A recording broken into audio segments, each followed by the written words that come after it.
On va maintenant passer à un deuxième exemple où on a une réaction entre le fer solide et le dioxygène O2 pour donner Fe3O4. Tout d'abord, il faut équilibrer cette équation. On a ici 3Fe, il faut multiplier par 3.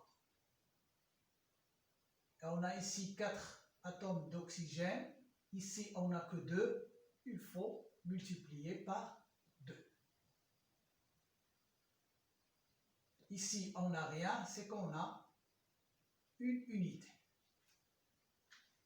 On va donc lire cette équation de la façon suivante. 3 moles de fer solide réagissent avec 2 moles de dioxygène gazeux pour donner 1 mol de Fe3O4. Le fer et le dioxygène représentent les réactifs. Les réactifs vont disparaître soit totalement, soit partiellement. Et le Fe3O4 est le seul produit de cette réaction.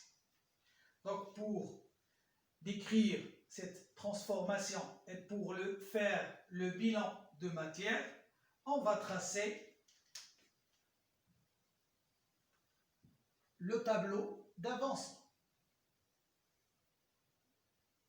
Donc on commence par l'équation de la réaction.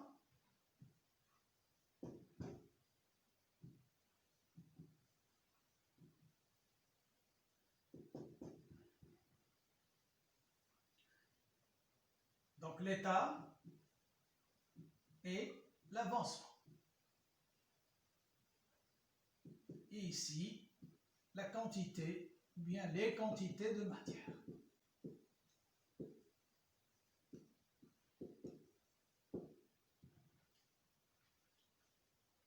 Donc on a 3 états, 2 et 3. L'état initial, l'état intermédiaire,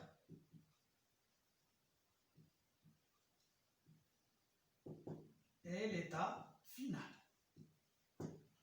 Au cours de l'état initial, l'avancement de la réaction est nul.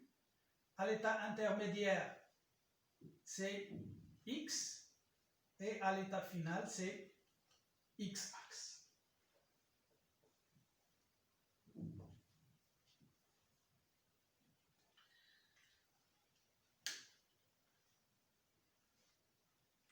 Dans cet exemple, on va prendre qu'on a commencé avec 4 moles pour le fer, 5 moles pour le dioxygène et 0 mol de Fe3O4, c'est-à-dire à l'état initial, on n'avait que ces deux constituants. Dans ce cas, à l'état intermédiaire, on commence par écrire la quantité de matière à l'état initial. Et après, cette quantité de matière va diminuer pour les réactifs, elle va augmenter pour le produit ou bien les produits. Maintenant, on fait quoi? Je vais multiplier le coefficient stoichiométrique de fer par X. Donc on aura 4 moins 3X. Pour le dioxygène, le coefficient stoichiométrique est 2, je le multiplie par X et on aura 5 moins 2X. On a ici le coefficient stoichiométrique 1, je le multiplie par X et je le mets devant plus. Parce que la quantité de matière des produits augmente, la quantité de matière des réactifs diminue. Je vais refaire la même chose à l'état final, sauf que je vais remplacer X par Xmax.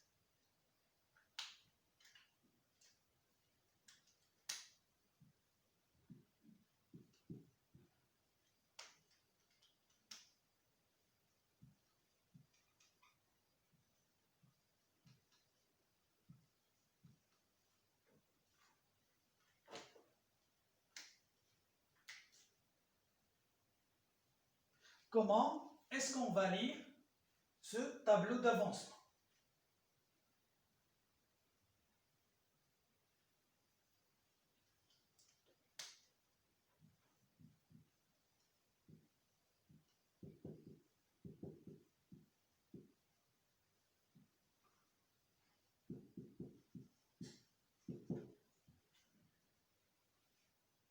La quantité de matière de Fe solide à l'état final.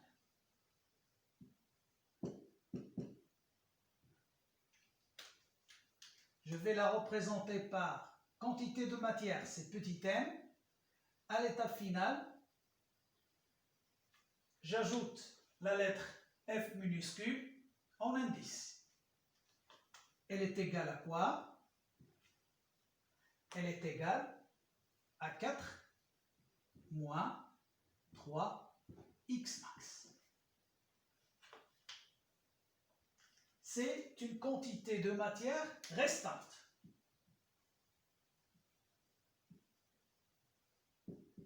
C'est le reste de la quantité de matière de Fe. Maintenant, la quantité de matière de Fe solide qui a réagi à l'état final.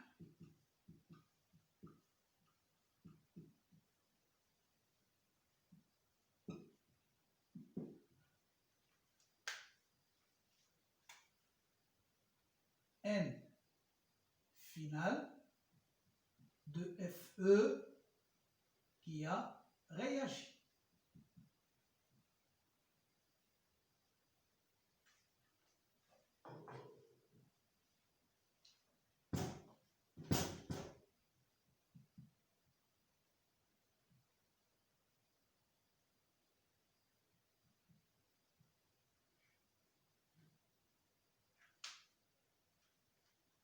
C'est cette quantité-là, c'est-à-dire 3 moins x, 3 fois x max.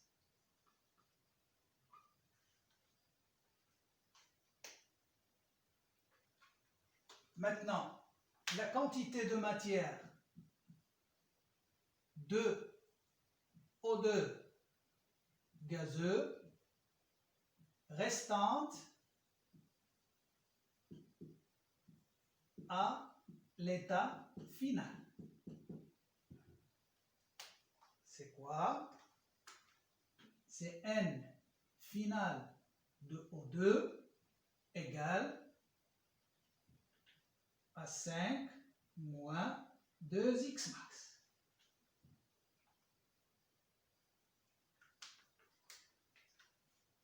Maintenant, 2O2 gazeux qui a réagi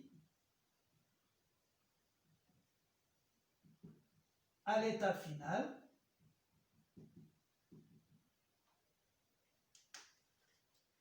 c'est N final de O2 qui a réagi, elle est égale à 2x max.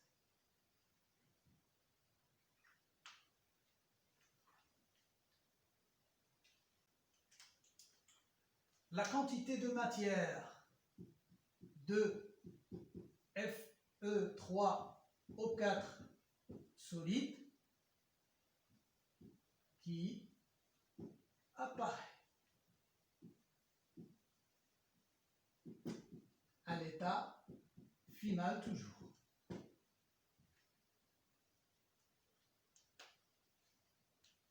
Dans ce cas, N final de Fe3O4 solide, elle est égale à plus x max ou bien x max.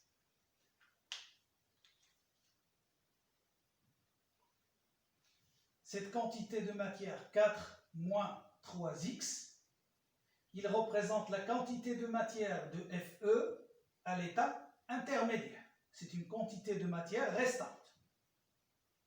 Tandis que la quantité de matière qui a réagi, de FE à l'état intermédiaire, c'est 3 fois X max. Pour O2, 5 moins 2X, ça représente la quantité de matière de O2 restante à l'état intermédiaire. Celle qui a réagi, la quantité de matière qui a réagi, c'est 2X, ce qui se trouve derrière le moins. Réagir, c'est-à-dire diminuer, c'est-à-dire moins. Donc cette quantité, c'est la partie qui a diminué ou bien qui a réagi. Maintenant, on peut passer au bilan de la matière. Donc, il faut déterminer tout d'abord le réactif limitant. On a dit que le réactif limitant, c'est le réactif qui se consomme le premier. Donc, il va disparaître totalement du système chimique. C'est le réactif qui va limiter la réaction, qui va stopper la réaction. Si Fe est le réactif limitant, une fois qu'il va être consommé totalement, le dioxygène ne va pas trouver avec qui elle va réagir. Donc la réaction se stoppe si Fe est le réactif limitant. Donc pour chercher le réactif limitant, il faut tout d'abord passer par les deux fameuses hypothèses. L'hypothèse 1, on va supposer que Fe est le réactif limitant. C'est une supposition.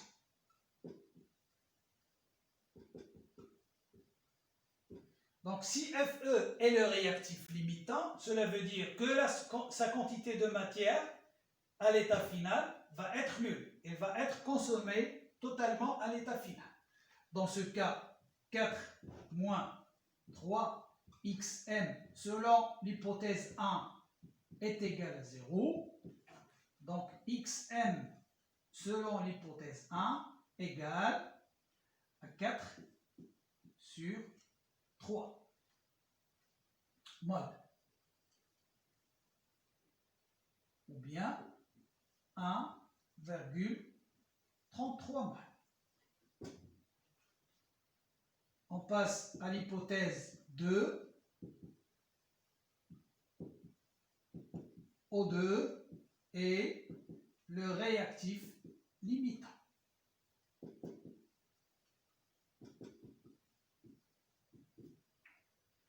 Dans ce cas, sa quantité de matière à l'état final, la quantité de matière se trouve en bas dans la case la plus basse de O2, c'est 5 moins 2x max. Donc 5 moins 2x max selon l'hypothèse 2 égale à 0. Dans ce cas, x max 2 égale à 5 sur 2. Et 5 sur 2 mol, ça fait 2,5.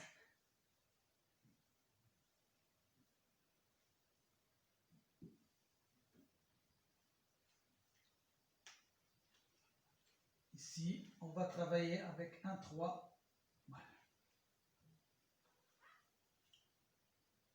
Donc, une fois qu'on a déterminé les deux valeurs x max 1 et x max 2, on passe à la phase de comparaison.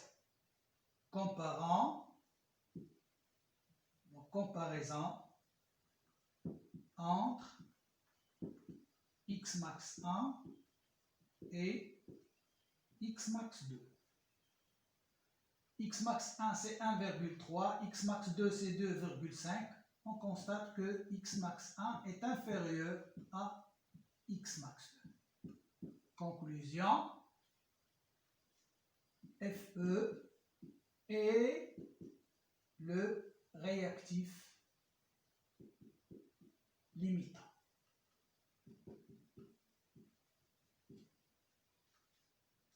Et en même temps, la vraie valeur de x max, c'est x max 1, c'est-à-dire 1,3 mol.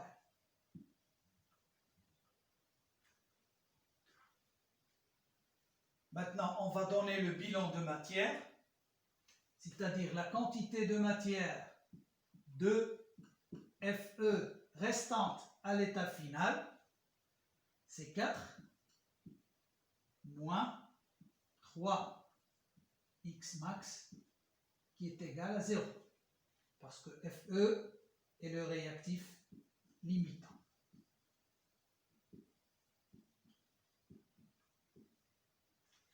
La quantité de matière de O2 restante, c'est 5 moins 2 fois x max. Donc c'est 5 moins 2 fois 4 tiers. Donc on fait le calcul pour déterminer la quantité de matière finale de O2. Et la quantité de matière de Fe3O4, d'après le tableau c'est x max, il suffit de remplacer la valeur de x max, c'est-à-dire 1,3 mol. Donc ceci représente le bilan de matière de cette transformation chimique.